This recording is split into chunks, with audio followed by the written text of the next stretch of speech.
அன்புள்ள தலைமை ஆசிரியர்கள், ஆசிரியர் பெருமக்கள் மற்றும் பள்ளி மாணவர்கள் உங்கள் ஒவ்வொருவருக்கும் என்னுடைய நிறைய வணக்கத்தை அன்போடு தெரிவித்துக் கொள்கின்றேன்.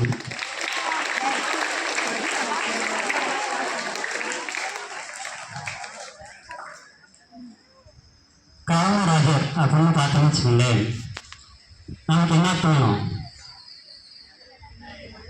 காமராஜர் அப்படின்னா கல்வி, அதாவது கல்விக்காக நிறைய பாடுபட்டவர். மக்கள் அந்த ஏழை, குறிப்பாக அந்த ஏழை குழந்தைகளுடைய பெற்றோர்கள் ரொம்ப கஷ்டப்படக்கூடாது அப்படின்னு என்ன பண்றாரு, இந்த கல்வியை இலவசமாக கொடுக்கிறார். அப்படின்னு பார்த்தீங்கன்னா நிறைய திட்டங்களை கல்விக்காக கொண்டு வந்திருக்கிறாரு. அதனால பார்த்தீங்கன்னா இன்னைக்கு நாள் என்ன பண்றோம், கல்வியின் வளர்ச்சி நாளாக நாம் கொண்டாடி கொண்டிருக்கின்றோம். ஒரு முறை இந்த மாதிரி பிள்ளைங்களாம் கிளாஸ் உட்காந்துருக்காங்க. அப்போ ஒரு வாத்தியார் 8வது வகுப்பு கிளாஸுக்கு போயிட்டு அவங்ககிட்ட ஒரு கேள்வி கேட்கிறாரு. ஒருவேளை உங்க முன்னாடி கடவுள் தோன்றி ஏதாவது வரம் கேளுங்க அப்படின்னு சொன்னா நீங்க என்ன கேட்பீங்க அப்படின்ட்டு அந்த வாத்தியார் அங்க இருக்கிற மாணவர்களை கேட்கிறாங்க. சரிங்களா? இப்ப அதே கேள்வி இங்க இருக்கிற எல்லாத்தையும் கேட்கிறேன். ஒருவேளை கடவுள் உங்களுக்கு ஏதாவது என்கிட்ட வரம் கேளுங்க நான் தர்றேன் அப்படின்னு என்ன சொல்லுவீங்க? நீங்க என்ன வரம் கேட்பீங்க?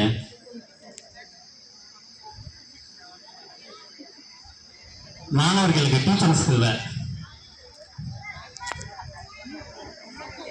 என்ன வரம் கேட்பீங்க? பாப்பா சொல்லுங்க. ஓகே, நல்லா படிக்கணும் அப்படின்ட்டு வரம் கேட்பீங்க. வேற வேற என்ன கேட்பீங்க? சரி, ஓகே, நான் புரிஞ்சுக்கிறேன். சரிங்களா? எல்லாரும் உள்ளத்துலயும் நிறைய ஆசைகள் இருக்கு, அதெல்லாம் சொல்றதுக்கு இப்ப நேரம் பத்தாது. சரிங்களா? அப்ப இந்த மாதிரி ஆசிரியர் கேட்கிறாரு. அப்ப ஒவ்வொரு மாணவனும் சொல்றான், எனக்கு நான் பெரிய டாக்டர் ஆகணும், நான் பெரிய இன்ஜினியர் ஆகணும். இந்த மாதிரி பாத்தீங்கன்னா தங்களுக்குள்ள இருக்கிற ஆசைகளை சில பேர் எனக்கு பெரிய வீடு வேணும், நல்ல வசதியா இருக்கணும். இந்த மாதிரி தங்களுக்குள்ள இருக்கிற ஒவ்வொரு ஆசைகளை எடுத்து சொல்லிக்கிட்டே இருக்கிறாங்க.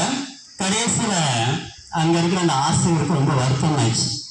என்னடா எல்லாரும் பெரிய ஆளாகணும், பெரிய டாக்டர் ஆகணும், பெரிய இன்ஜினியர் ஆகணும், இது பொருள் வேணும், செல்வம் வேணும், பெரிய வீடு வேணும் அப்படின்னு கேட்கிறாங்களே அப்படின்ட்டு அவருக்கு ரொம்ப வருத்தம். அப்ப அங்க இருக்கிற மாணவர்களை பார்த்து அவர் கேட்கிறாரு, ஒருவேளை அதே கடவுள் எனக்கு தோண்டி உனக்கு என்ன வர வேணும்னு கேட்டிருந்தாருன்னா நான் என்ன கேட்டிருப்பேன்னா, எனக்கு நல்ல ஞானத்தை கொடுங்க, அறிவு கொடுங்க அப்படின்ட்டு கேட்டிருப்பேன்னு அந்த வாத்தியார் சொல்றாரு. அப்ப அங்க இருக்கிற ஒரு பையன் எதிர்த்து என்ன பண்றான்னா, சார் யாருக்கு எது இல்லையோ அததான் கேட்போம், அப்படிதானே? யாருக்கிட்ட எது இல்லையோ அதைதான் கேட்போம் அப்படிங்கிறான். அன்புக்குரியவர்களே, சிறப்பாக இன்னைக்கு பாத்தீங்கன்னா நம்மளோட கல்வியின் வளர்ச்சி நாள். சரிங்களா? இந்த கல்விக்கு அடிப்படையா இருக்கிறது எது? நான் இப்ப பாடத்தை படிக்கிறேன்னா நல்லா புரிஞ்சுக்கணும் ஃபர்ஸ்ட், அப்படித்தானே? புரிஞ்சுக்கணும், நல்ல ஞாபக சக்தி வேணும், அறிவு வேணும், ஞானம் வேணும். சரிங்களா? அப்ப இந்த காலகட்டத்தில், அதாவது படிக்கக்கூடிய இந்த காலகட்டத்துல எது வேணுமோ அதை நோக்கி நம்ம பயணம் செய்யணும். அப்ப நல்ல அறிவுக்காக, நல்ல ஞானத்துக்காக என்ன பண்ணணும், நம்ம அதை பெறத்துக்கு முயற்சி செய்ய வேண்டும். ஒருவர் பார்த்தீங்கன்னா காமராஜர் என்ன பண்றாருன்னா, காமராஜர் ஐயா இது சட்டசபைக்கு போய்கிட்டு இருக்காரு. அப்ப அந்த சட்டசபையில் பார்த்தீங்கன்னா லிஃப்டெல்லாம் இருக்குங்களா, மேலே போயிட்டு வரதுக்கு லிஃப்ட் இருக்கும். அது பக்கத்தில் அந்த லிஃப்ட் ஆப்ரேட் பண்ணுறதுக்கு கொஞ்சம் ஒரு வயசான ஆள் உட்கார்ந்துருக்கிறாரு. அவர் கண்ணில் அழுதுகிட்டே இருக்கிறாரு. அப்போ காமராஜரை பார்த்து எதுக்கு அழுகுறீங்க அப்படின்னு கேட்குறப்ப அவர் தன் கையில் இருக்கிற ஒரு சீட்டை எடுத்து கொடுக்குறாரு. அதை வாங்கி வச்சுக்கிட்டு நீங்கள் எதுக்கு அழுகுறீங்க சொல்லுங்க அப்படின்னா, இந்த மாதிரி என்னை வேலையை விட்டு நீக்கிட்டாங்க, நான் 8வது வரைக்கும் தான் படிச்சிருக்கிறேன் அப்படின்ட்டு வேலையை விட்டு நீக்க போறாங்க அப்படின்ட்டு சொல்றாரு. அப்ப மேல சட்டசபைக்கு போனவரு அங்க இருக்கிற அமைச்சர்லாம் பார்த்து கேட்கிறாரு, யாரு இந்த மாதிரி சொன்னது, அதாவது 8வது படிச்சவங்களுக்குலாம் வேலை கிடையாது அப்படின்ட்டு. அப்ப அந்த காலத்துல பாத்தீங்கன்னா ஒரு சட்டம் கொண்டு வர்றாங்க, இந்த மாதிரி 10வது பாஸ் ஆனவங்க மட்டும்தான் அரசு வேலை கிடைக்கும் அப்படின்ட்டு.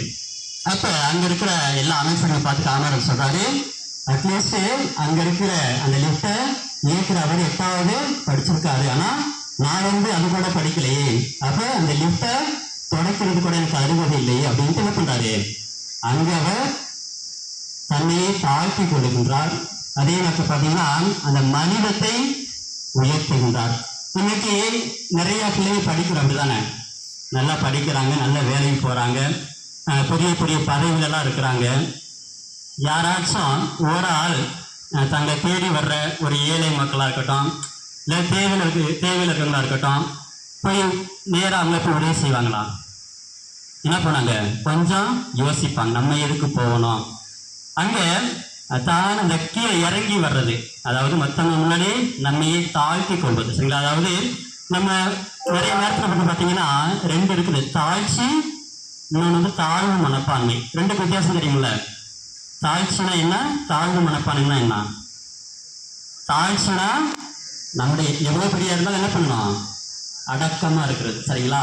தாழ்வு மனப்பான்மைனா என்னால் முடியாது, சரிங்களா, என்னால் முடியாது, என்னால் இது செய்ய முடியாது, அந்த மாதிரி ஒரு தாழ்வு மனப்பான்மையோட ஒரு நெகட்டிவ், சரிங்களா, அந்த நெகட்டிவ் இதோட வாழ்றது. அப்ப இந்த தாழ்ச்சியோட வாழ்றதுக்கு என்ன பண்றோம், நம்ம ரொம்ப கஷ்டப்படுறோம்.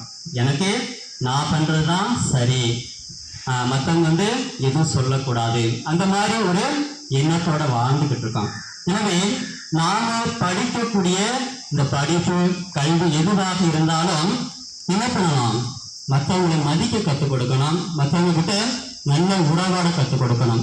அப்ப இவர் நம்ம காமராஜரையோட வாழ்க்கையை பற்றி பார்த்தீங்கன்னா ஒரு அழகான வரிகள் சொல்லலாம். அதாவது படித்த மேதைகள், அதாவது உலகத்துல கல்வி பயின்றவர்கள் எல்லாம் பார்த்தீங்கன்னா பெரிய மேதைகள் அல்ல, சரிங்களா? அதே போல படிக்காத பாமர மக்கள் எல்லாம் முட்டாள் அல்ல, அப்படிதானே?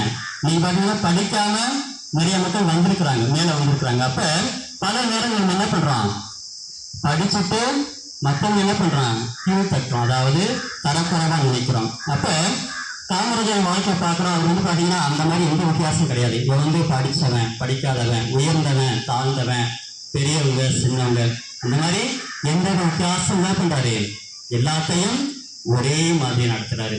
அப்ப இன்னைக்கு காமராஜருடைய இந்த விழாவை கொண்டாடி வந்த நேரத்துல நம்ம எப்படி இருக்கணும் அப்படின்னு பார்த்தீங்கன்னா, இவருடைய வாழ்க்கையிலிருந்து முதல்ல நம்ம கற்றுக்கொள்வது என்னன்னா அந்த தாழ்ச்சி. நம்ம கிளாஸ்ல ஃபர்ஸ்ட் ரேங்க் எடுக்கலாம், லாஸ்ட் ரேங்க் எடுக்கலாம், சரிங்களா? அது பெருசு கிடையாது, சரிங்களா?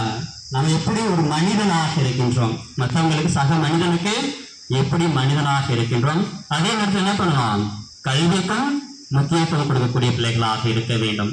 2வதாக பார்க்கின்ற பொழுது எல்லாரையும் அன்பு செய்யணும், அரவணைச்சு இருக்கணும். நிறைய ஊர் நீ பார்த்தீங்கன்னா எல்லாரும் சண்டை போட்டுட்டு கிடப்போம். நான் ஒரு 5 குரூப்பை சேர்த்து வச்சுக்கிட்டு என்ன பண்ணுவான், மற்றவங்களோட சண்டை போடுறது, சரிங்களா? அந்த மாதிரிலாம் இருக்கக்கூடாது. எல்லாரும் என்ன பண்றோம், இந்த உறுதிமொழியாக எடுப்போம்ல, இந்தியர் அனைவரும் என் சகோதர சகோதரிகள். அப்போ அங்கே போய் நம்ம வெறுப்பு காட்டக்கூடாது, எல்லாரும் எல்லாரையும் அன்பு செய்ய வேண்டும், எல்லாருக்கூடையும் மகிழ்ச்சியா இருக்கணும், சரிங்களா? அதனால சிறப்பாக இந்த நாளில் நான் ஒவ்வொருவரையும் வாழ்த்துகின்றேன்.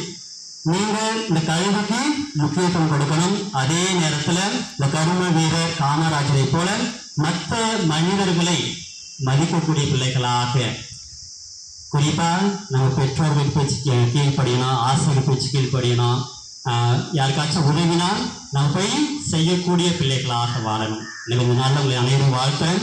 சிறப்பாக இந்த வாய்ப்பு கொடுத்த ஒவ்வொருவருக்கும் என்னுடைய நன்றியை தெரிவித்துக் கொள்கின்றேன்.